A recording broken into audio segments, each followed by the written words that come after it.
Economia é fácil. A informação traduzida para a sua linguagem. Com Almir Cesar Filho. Falando um pouco agora sobre a questão dos fracassos, né? Dos fracassos. Qual é a sua análise deles, dos fracassos de Hollywood em 2023?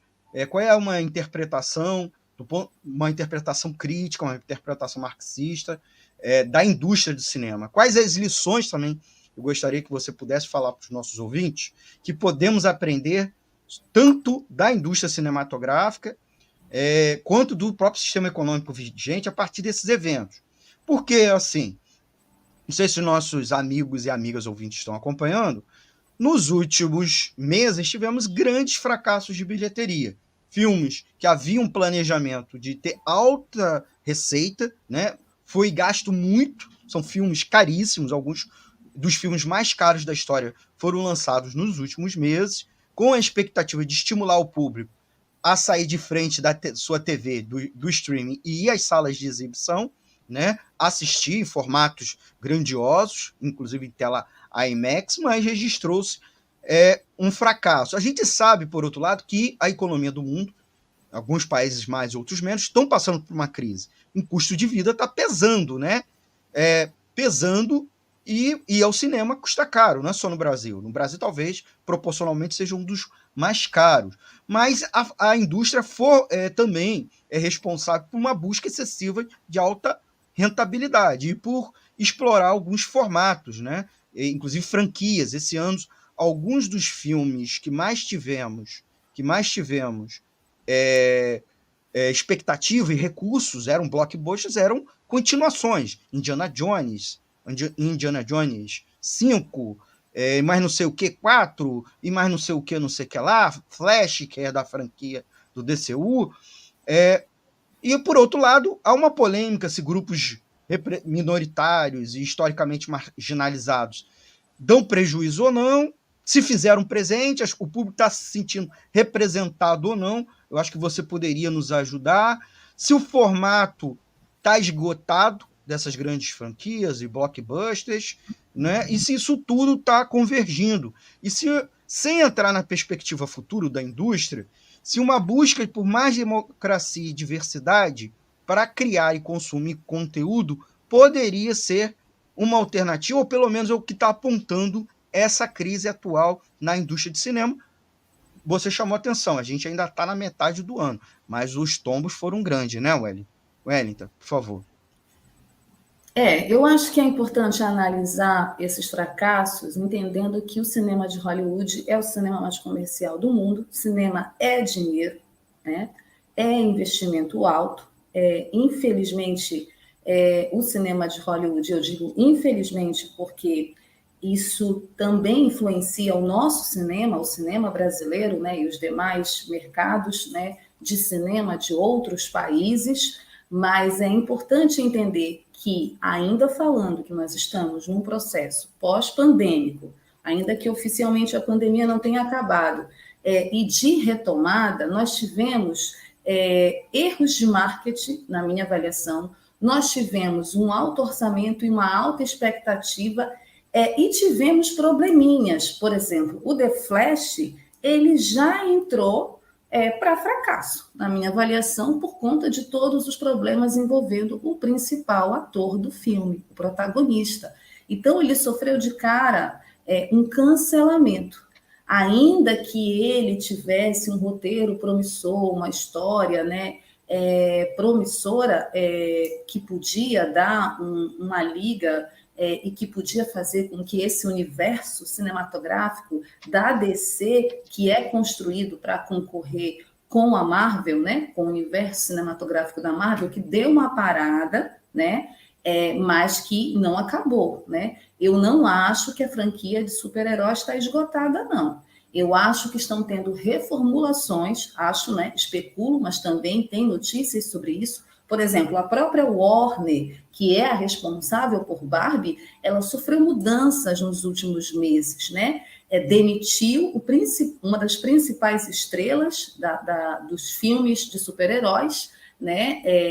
O Henry Cavill, que fazia o Superman, trocou o Superman, né? Demitiu o executivo, colocou outro, o James Gunn no lugar, está fazendo mudanças. Então, a gente está passando por esse processo de mudanças na alta cúpula dos executivos, dos CEOs, né, do cinema, porque tem a ver com dinheiro, tem a ver com lucro, tem a ver com a crise econômica mundial que atingiu o cinema, que atingiu o principal mercado do cinema industrial, culturalmente falando, que é os Estados Unidos. A crise que vive o país, a troca, inclusive, política de presidentes, né, todo o processo político, ela afeta a indústria cinematográfica, ela afeta a cultura pop, ela afeta o mercado.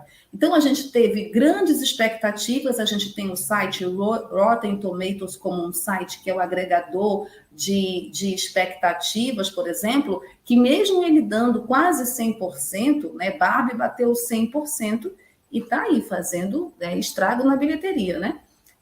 Mas outros filmes, por exemplo, Dungeons & Dragons, né, que na verdade, a live action do famoso jogo do RPG, que aqui no Brasil ficou mais conhecido como desenho animado Caverna do Dragão, fracassou na bilheteria.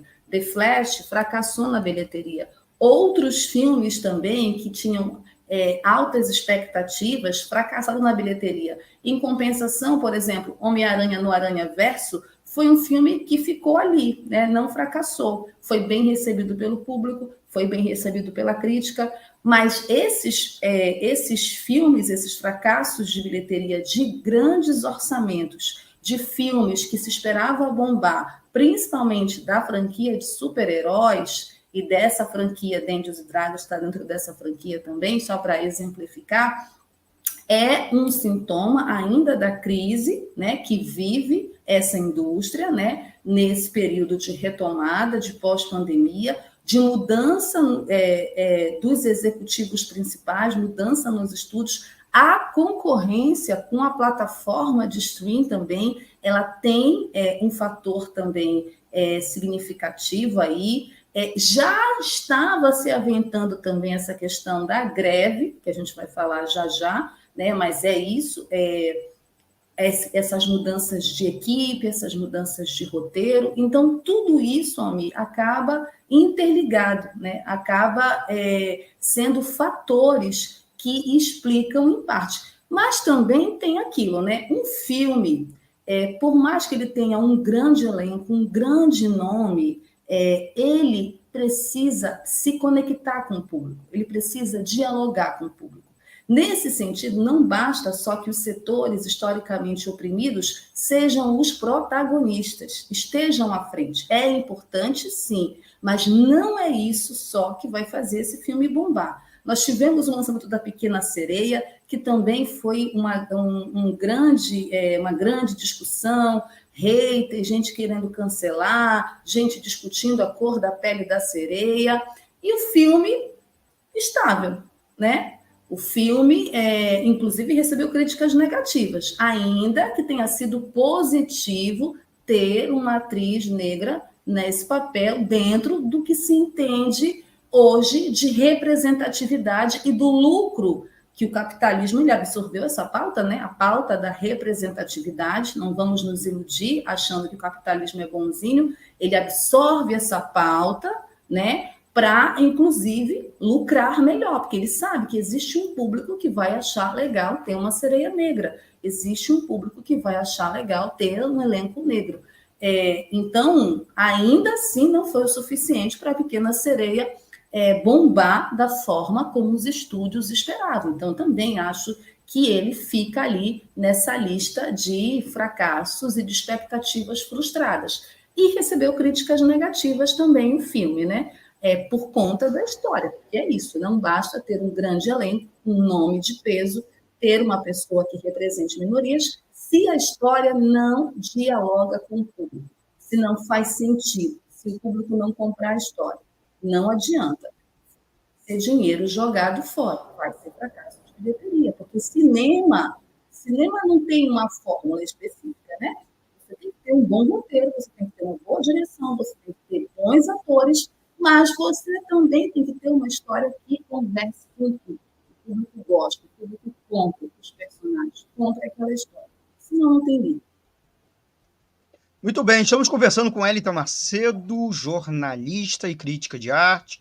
Estamos aí conversando sobre o fenômeno do Barbenheimer, né? O Barbie e o Oppenheimer. Depois ela vai explicar no próximo bloco, inclusive, essa brincadeira que surgiu nas redes sociais. Vamos ao nosso intervalo para as campanhas da Rádio Censura Livre e já voltamos em 2 minutinhos. Aproveite, deixe seu comentário, deixe o seu like e faça um Pix para ajudar aqui a infraestrutura, as finanças da nossa voz da classe trabalhadora. Já voltamos. Jornalismo, debate sobre temas que você normalmente não encontra na mídia convencional, participação popular, música de qualidade e muito mais. Web Rádio Censura Livre, a voz da classe trabalhadora.